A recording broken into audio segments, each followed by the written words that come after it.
state of independence, the next struggle is, what are we doing? What's there for all of us?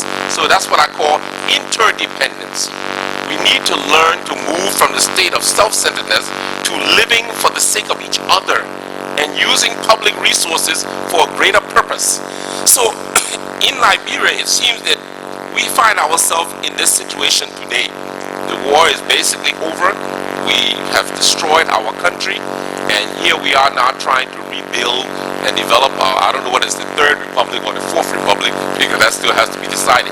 So I was just wondering, with this kind of background, is there anything you would like to add as you have come now to give us this professional historical overview, allowing us to make a trajectory into the future by learning from this past? Would you like to state what some of the things we need to look forward to or do as we move in this new trajectory of interdependency as a people? I tell you, I am reluctant myself to indicate my personal view in totality on this. I hope that in the course of what I've been saying, some of these views have come out. My essential approach is that whatever we do, it is vital that we find time to organize a well-structured national conference where we plan it properly. I'm not talking about going back to what President Charles Taylor attempted in his time. I'm talking about something serious this time around, where we are able to put everything on the table, where we are able to look each other in the eye and say to each other the things that alienate us, to use that word one more time, one from the other. I had, with a number of other Liberians, advocated for such a thing before we held our election 2005, but the politicians whipped us to it. They went ahead and held the elections. My sense is that in 3 years we're going to go through another elections. I hope that there is the political will in this town and elsewhere in this country to explore the possibility of doing this other thing I'm talking about. Because I think what we are doing is sweeping under the rug things that need to be faced. If we don't face these things, the assumed peace and tranquility that we want is likely to elude us. Thank you. Indirectly, you've given me a good answer. I appreciate it. Have a good day, sir. Thank you.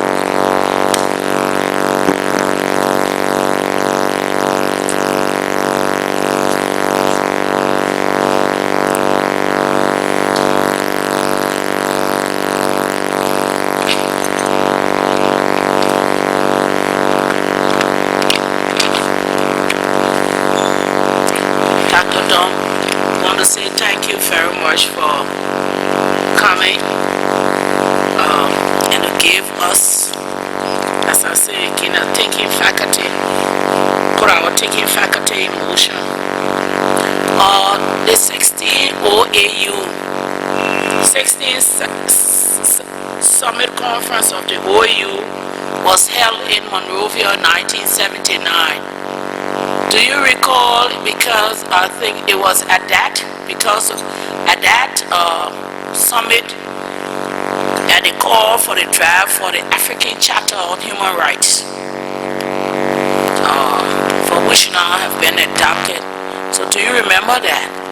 Because we, besides the Universal Human Rights Declaration, the African Charter, we now have an African Charter on Human Rights. Yes. Mr. Puyo, you got my charter book, that's why I can open it to say that. But do you recall, because there's one also a claim, Liberia, we talking about work policy, foreign policy. It was Totman who started the OAU right here in 61, and again in 1979, and that's why the organization African Unity started, that we can boast of things like that.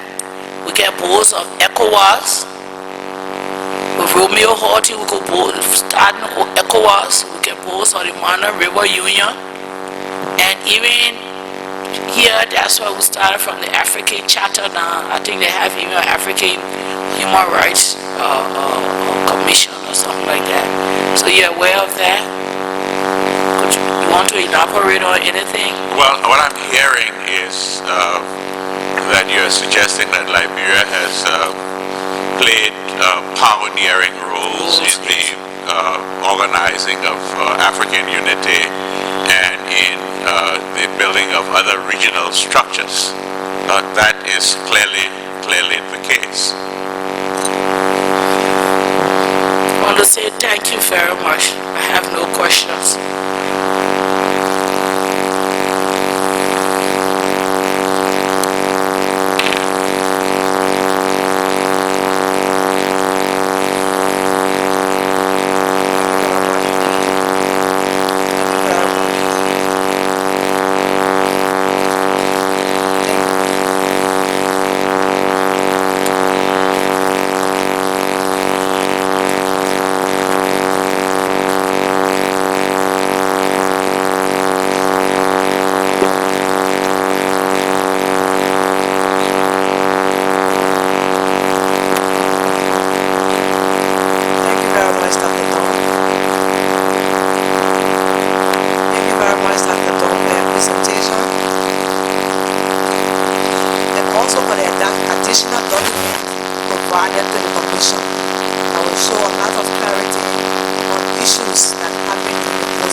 I'm understanding the question as what the relationship was like between President Talbot and the members of the Truic Party after the report of the Brownell Commission was submitted and he reacted to it and so forth and so on.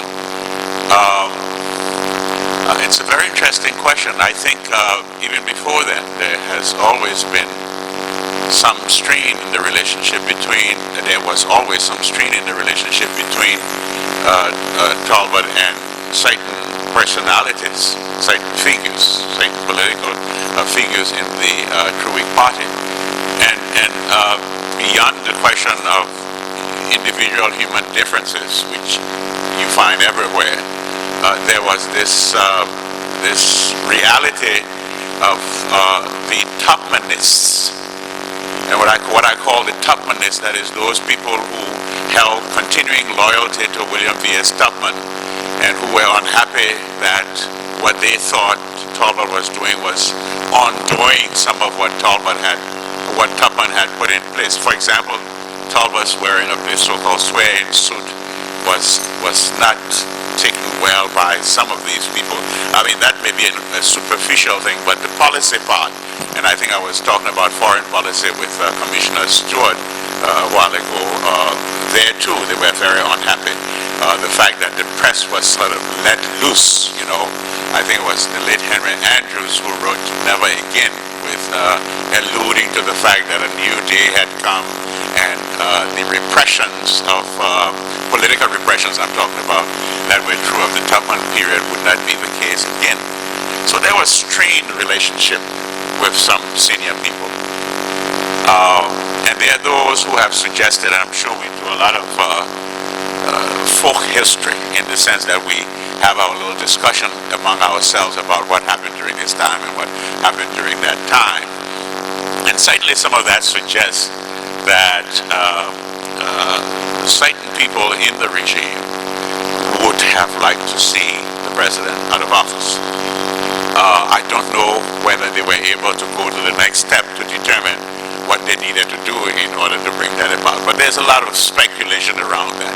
And therefore the essence to the answer to your question is that following that period, there was a heightened strain in the relationship between himself and some of the members of the ruling party. Thank you very much for that information. Just commented on my next question, because that was concerning the midnight march. I don't know whether you were in the country at that time. There are information that the reason for the midnight march was some members from the party that was there were many at the time who were through the top of government. I don't know whether you have any information on that since you were a member of the cabinet at the time. Well, you know, it's one of those things that we are all challenged to do research on. And I say this largely because it's hard to establish what the facts are on things like these in the absence of serious research. We're moving on Roma, and I don't think it becomes noble people such as I believe we are to operate on the basis of Romans. If we are interested in this part of our history and we want to know the facts, the wheres, the whys, and so forth and so on, I think we must find people who can do the serious research to go about doing it. All I can say at this point in time, all that I know at this point in time is, yes, there was this so-called midnight march. I remember that because I was sitting in the mansion when it was going on and so forth and so on.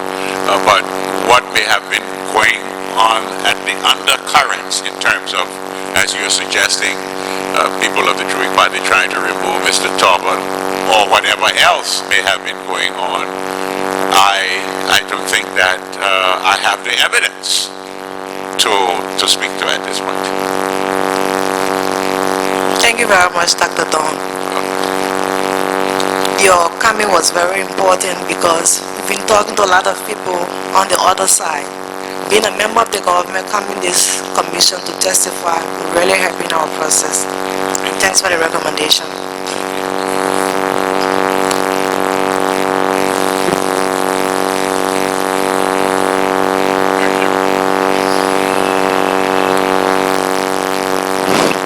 Thank you, Mr. Dunn, Dr. Dunn, for your presentation.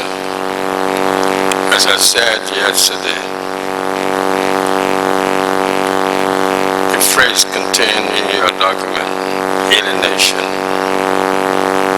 is a catching word. It fascinated me a lot because I see it as the crux of the matter of the Liberian problem.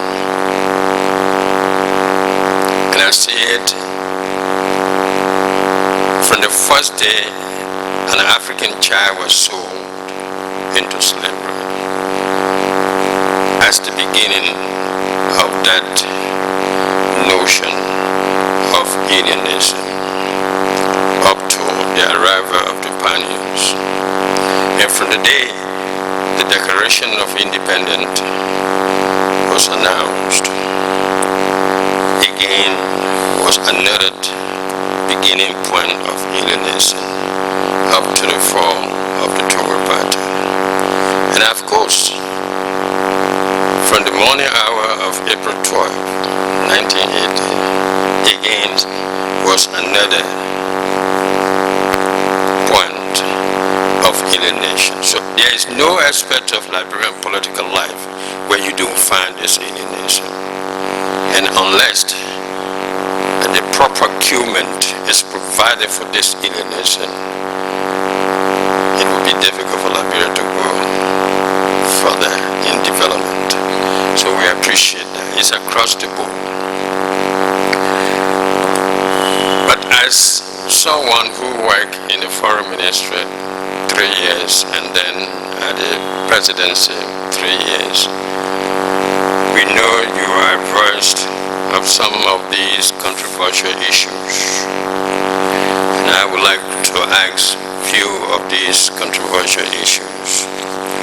One is this question of the price of the rice. Was it at the point, at the stage of discussion and formulation policy, or it was something that has already been adopted and agreed by the cabinet and was just awaiting implementation? Okay, I can tell you what I know about that. But then I can also add what I said about the way the government was structured. So what I know about that is that it indeed was at the discussion stage. There had been no decision to increase the price of rice. There had been a recommendation, and the recommendation was being discussed at many levels, and no final decision had been made. My sense is that there was a fear on the outside, largely on the part of some political groups, that the motives were such that there was no way that this decision would not be made. And when I say the motives were such, that is what was being said, namely we want to increase the price of rice in the interests of the poor rice farmers, was not the case, but rather what it was in the interest of the large producers, and among those large producers were President Talbot himself. So therefore the thinking was, there is no way that they will not reach a decision that will lead to the increase in the price of rice. So it's still at a discussion stage, and it's a question of how those in the government perceived it versus those in the opposition perceived it, versus, for that matter, those out there in the wider society perceived it. It was a perception problem that we were dealing with here. And when you have a perception problem in the midst of distrust, sometimes this is what can result. And I think this is probably what happened in this case. The other thing that I have got to say is that we had these different levels of decision making in the government. I mentioned about the president and his clerk idea. I mentioned about the kitchen cabinet idea. And then I mentioned about the whole cabinet idea. What I'm trying to say, in other words, is that no decision was taken at the level of the whole cabinet. What may have happened at the level of the kitchen cabinet or at the level of the president and his lone clerk, it's very difficult for me to comment upon. And with respect to foreign policy,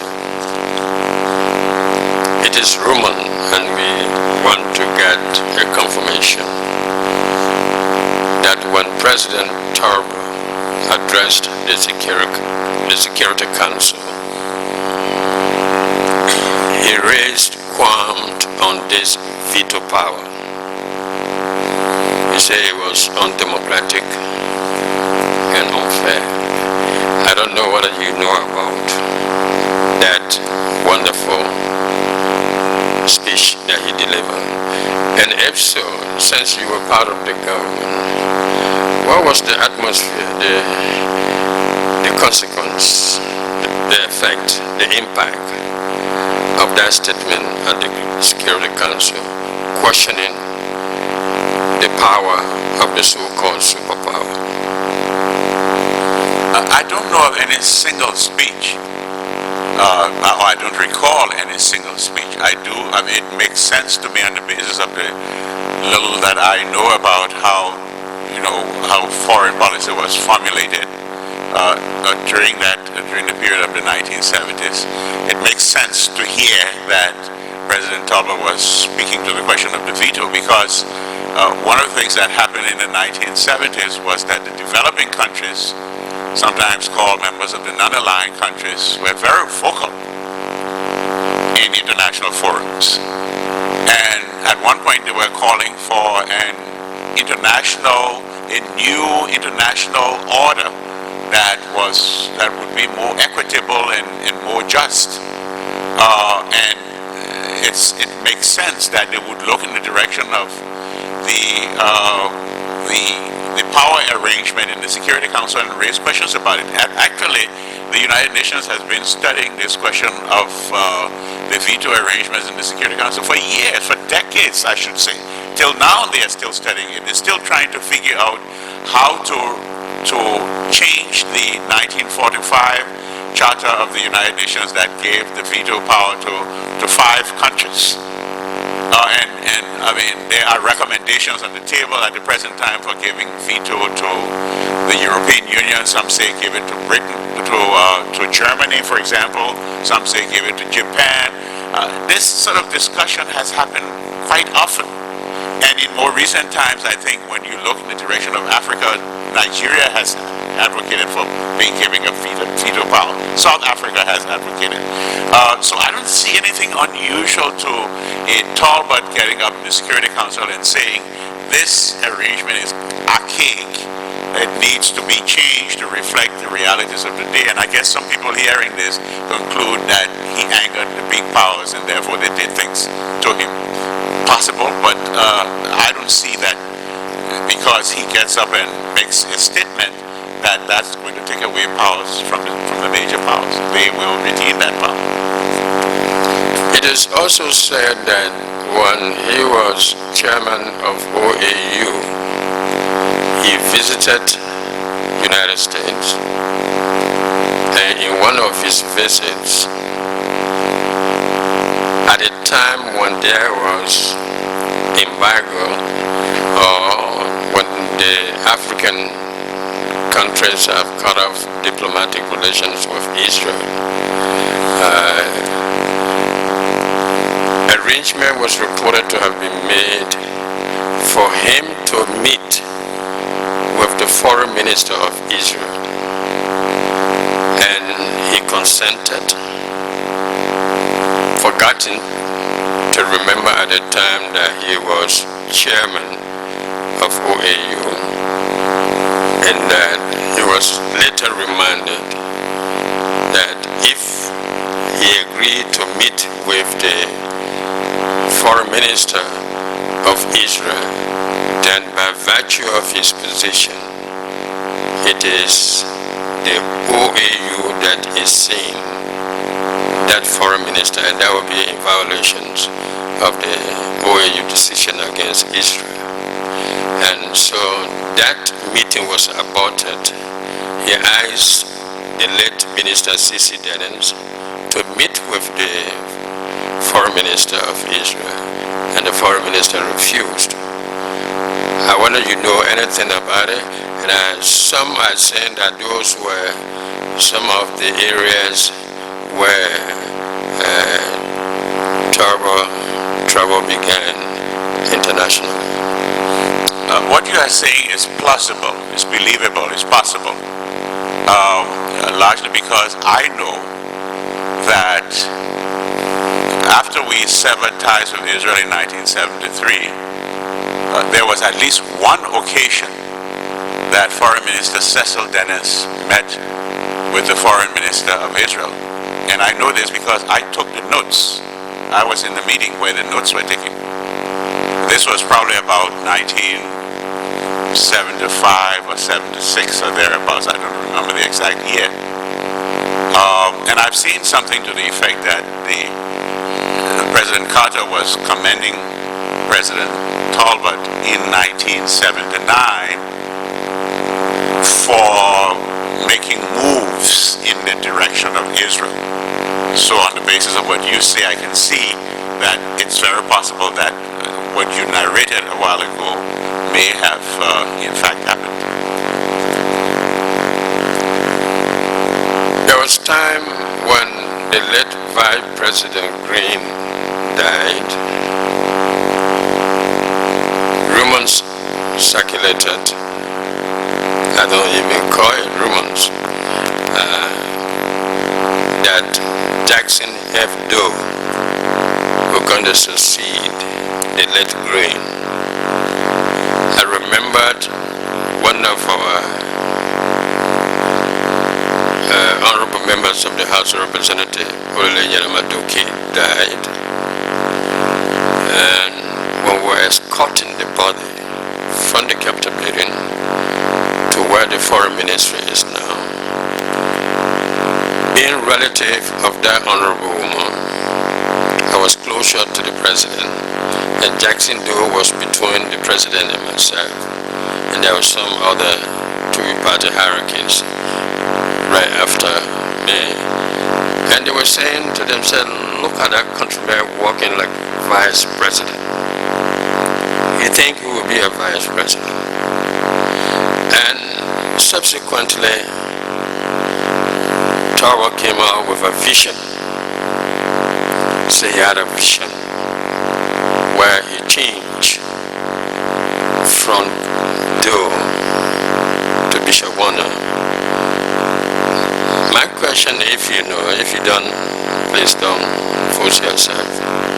Was it a party pressure or was really a vision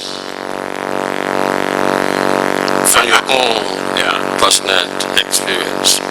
I'm really sorry that in this case I was still at the Foreign Ministry, and I heard some of the rumors that you are hearing and that others were passing around.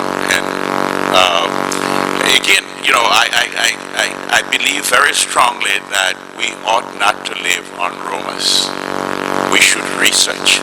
I mean, all these students in all of these universities in this town, we should put them to work. The professors must put them to work. Let them research these things and find out. Let's get the truth. Where there are documents, let's find the documents.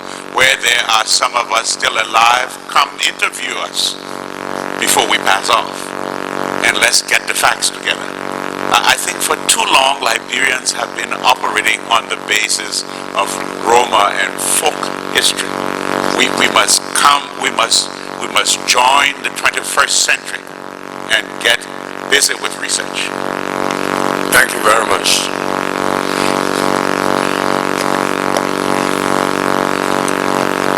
Thank you again, Dr. Dunn. If you don't mind, I will just see out the questions.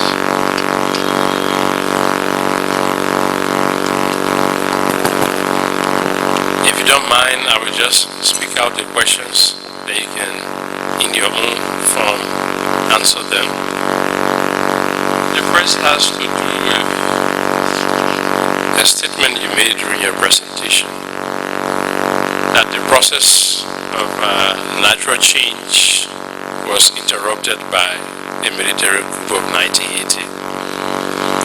And mine is a point of inquiry as to whether the status quo was susceptible to that kind of change, or are you referencing the agitation of the 70s with the formation of PAL, Moja, the recognition of one political parties as all instruments of change that would have eventually gotten us to where we were? And then the other part of that is to just take it one step further and imagine what sort of change would have happened just in case if we didn't have the coup of 1980. Then in terms of changing symbols and emblems, I've heard two principal views. There have been many others even before now who called for the changing of all of our emblems and symbols. And I've heard a more latent view which says, no, we have to preserve history. And so our symbols, our emblems should not be changed. You have provided a middle ground, calling for the modification of our symbols and emblems and all of that. I'm wondering if it's of our situation from a historical perspective, our cultural, political sensitivity and competitiveness, what could be possible? The flag, for example, how possible is it to modify a symbol of that nature? The flag, you say? The flag, yeah, for example.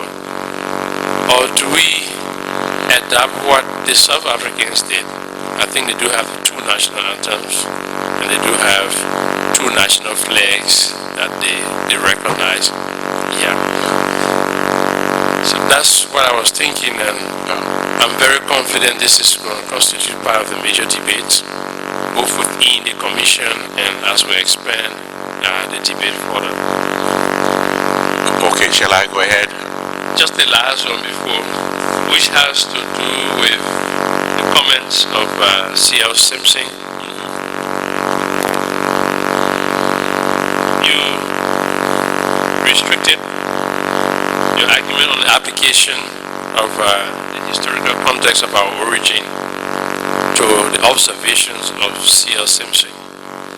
I was just wondering whether there could have been a third approach, not bringing a pot with a blend to have it imposed here, and not seeing the indigenous as savages even if they were, but a way of building peace and having a more harmonious integration process, maybe assimilation if you don't mind, because Assimilation.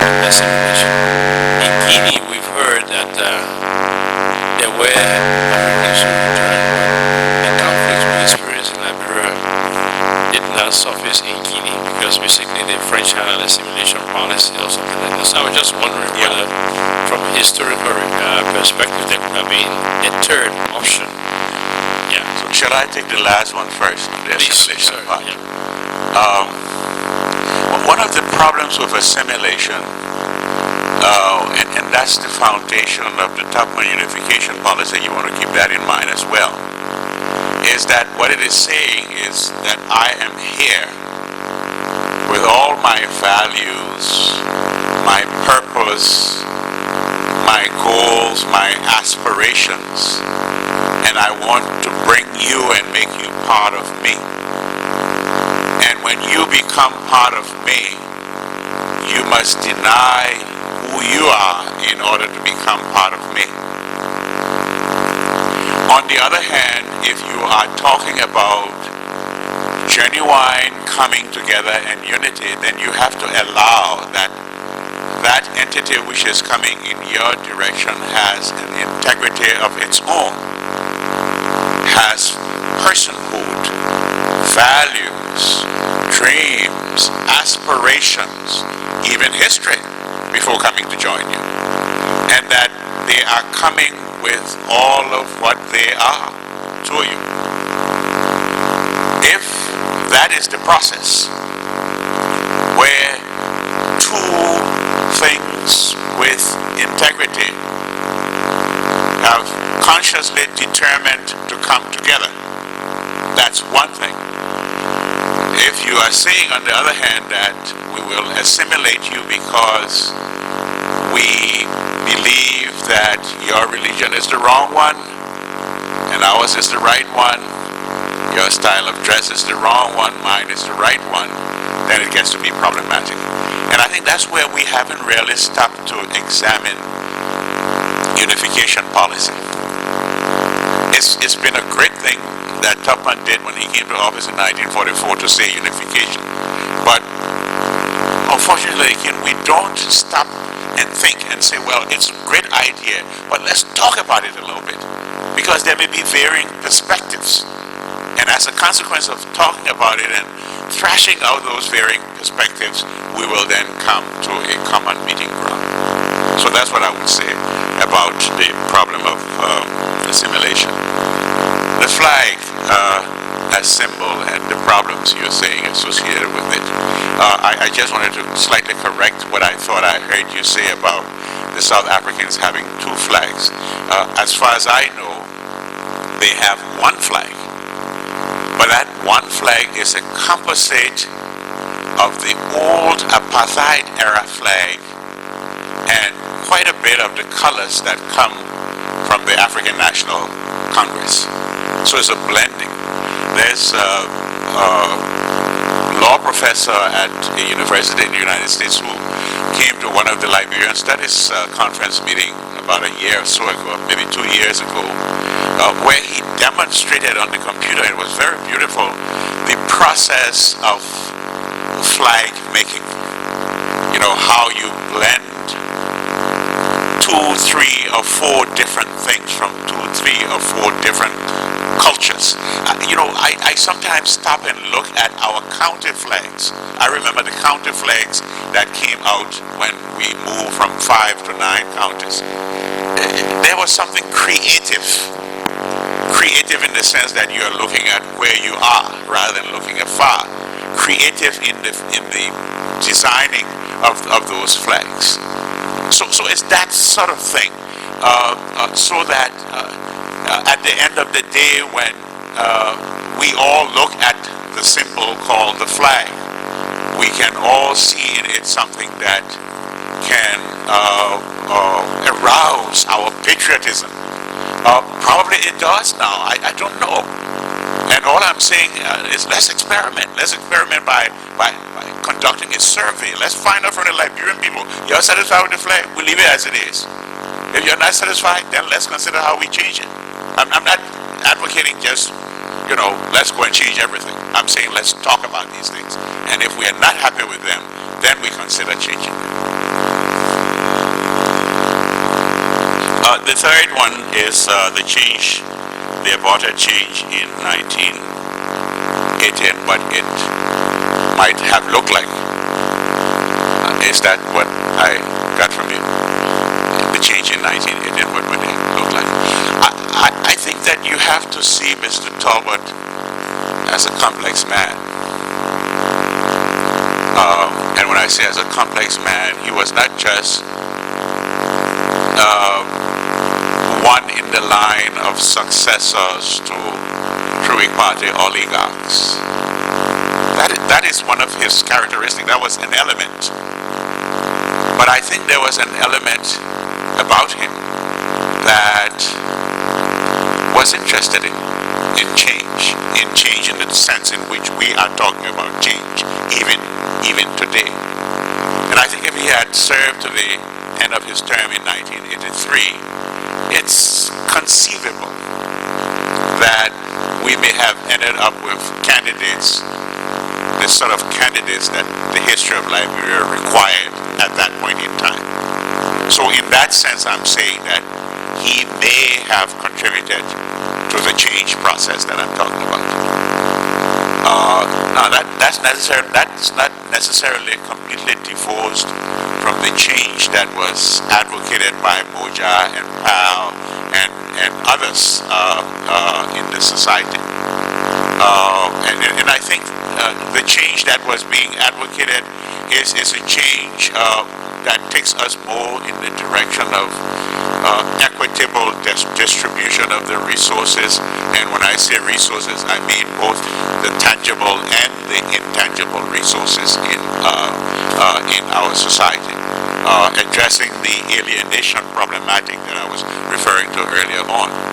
I don't think that Mr. Talbot was someone who did not understand some of these things. Remember, he was born and raised in this country. He had to feel the full vibrations of what was going on in the political, in the society. And I think there was that side of him that genuinely desired to see this come about. A former United States ambassador to this country, Ambassador Smith, I think it was, who told me that he had often private meetings with President Talbot, and Talbot would say to him, I'm moving as fast as I can, but I have a problem on my political right, and the task of balancing my right with the other part of me is complex. So this is what I would say about that. And just lastly, there are those who argued very strenuously that had there not been a military coup, there would have been a coup within the Jubilee Party itself, and the president would not have Returned. Yes, he would not have returned from Zimbabwe. Yes. I think this is what you were alluding to earlier on. Yes. I too have heard that. And I'm sorry for being such a pusher of research here, but there again, we all have heard it. But where is the evidence? There's still some people around, I know a few things, not enough to be able to adequately answer this question, but we could piece things together if we're interested in finding out, as opposed to keeping the hunch in our heads and not getting out to test it. If we may just narrow it down to one or two precepts, are you suggesting that change then was inevitable and only time and patience would have gotten this nation where it should have been as far as change is concerned? I think the problem was that we left too much to leaders, or to national leaders as well as other political leaders. We basically turned the country over to leaders, and then we sat back and folded our arms and watched them operate. We all were witnesses to the stresses and strains in the society, and I think it was our responsibility, each of us, citizens of Liberia, to stand up and speak out and act where we thought it appropriate to address the crisis that the country was faced with at that point in time. The tendency was to say, all right, let Tolbert and Barker's Matthew sling it out. Let Toba and Tipote sling it out. Let Toba and whoever else, let them sling it out. And the rest of us will be wonderful spectators to what was going on.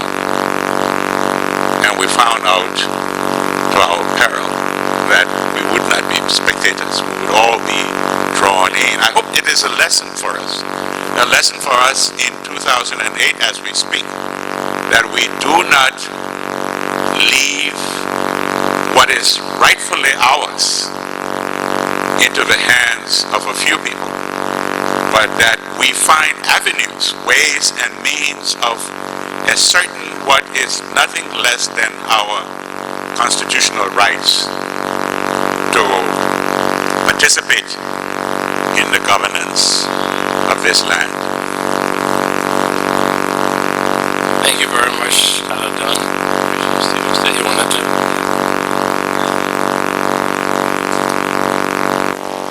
To my mind, you raised a provocative issue, and I would just like to ask a question.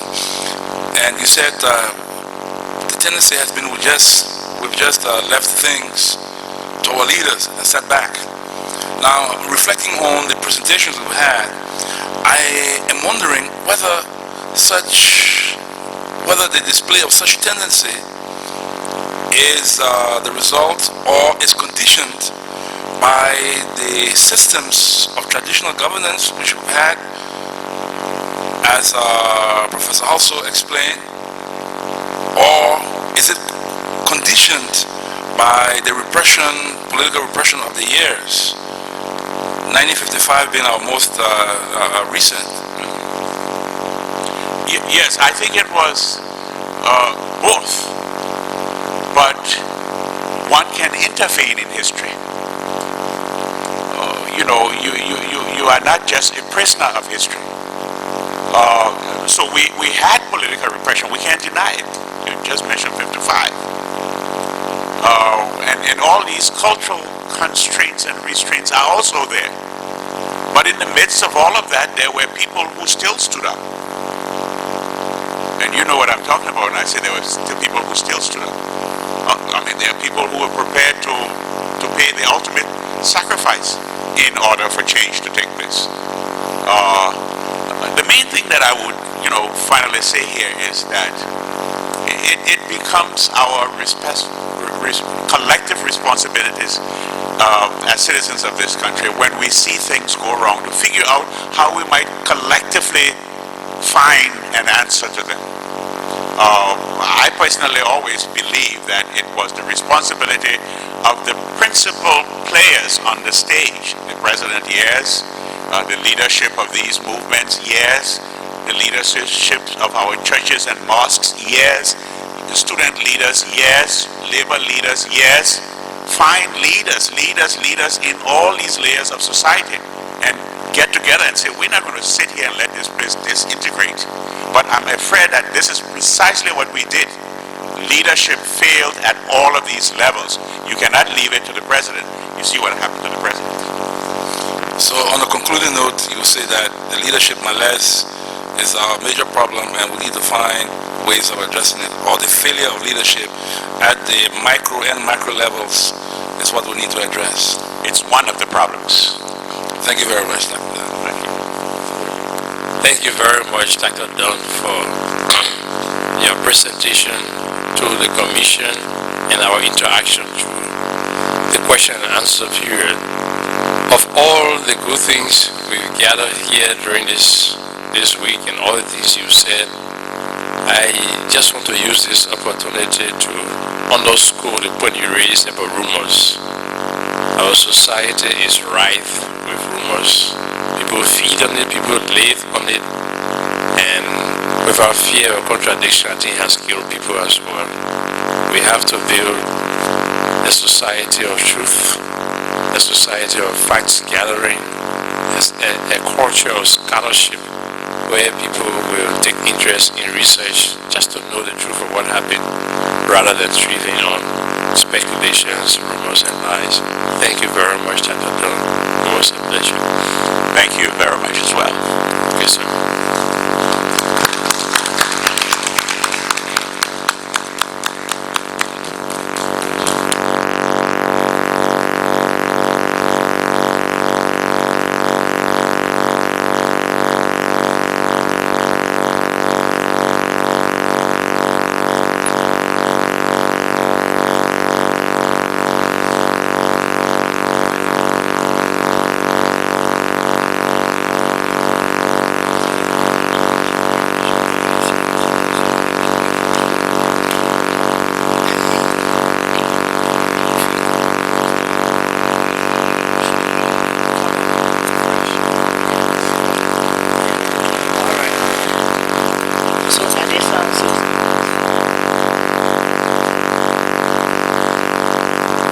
Mr.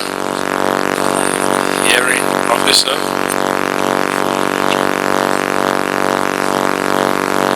The Commission will adjourn to continue tomorrow morning at 10. There will be a panel discussion and we will hear from Mr. Sam Kaba and Honorable Imayo Buya. And then our panelists will all join together and we discuss issues of our history as it relates to the transitional